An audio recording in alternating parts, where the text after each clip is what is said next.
जिन नेताओं को हम वोट देकर जिताते हैं, उन्हें एक सिंहासन पर बैठाते हैं, उन्हें लग्जरी गाड़ी में घुमाने का मौका देते हैं और आलीशान एसी वाले घर में रहने का मौका देते हैं, वही नेता आज अगर हमारे देश की बहन बेटियों पर कोई आपत्ति आ रही है और पूरा की पूरा देश जो है परेशानियों से जूझ रहा है, चाहे वो बरसात का मौसम हो, चाहे किसी भी तरीके से आपदा हो, या फिर अपने बहन बेटी की जो इज़्ज़त पर बात आई है, कुछ भी हो रहा हो, नेताओं को कोई फ़र्क नहीं पड़ता।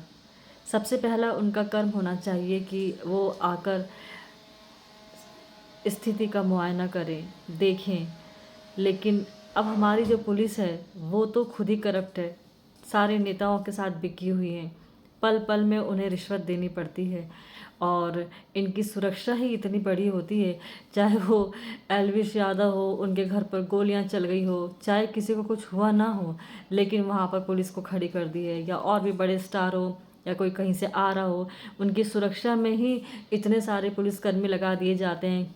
तो फिर भाई हम आम जनताओं के लिए तो पुलिस आएगी कहाँ से? लेकिन हाँ, हम आम जनताओं के टैक्स से इनकी सैलरी ज़रूर दी जाएगी।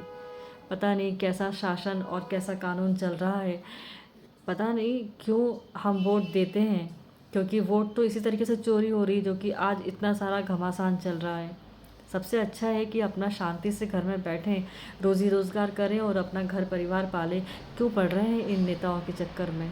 आज तक बात समझ में नहीं आई, लेकिन हाँ, इनको इनकी असलियत ज़रूर पता चल जाएगी, क्योंकि जनता के पास एक सवाल भी होगा और ख़ुद के पास एक जवाब भी होगा कि जब हम लोग में से कोई भी वोट देने बाहर गया ही नहीं, तो इनके रिज़ल्ट आ कैसे रहे हैं। हेलो दोस्तों, वेलकम टू माय चैनल सुनो मगर ध्यान से ब्लॉग।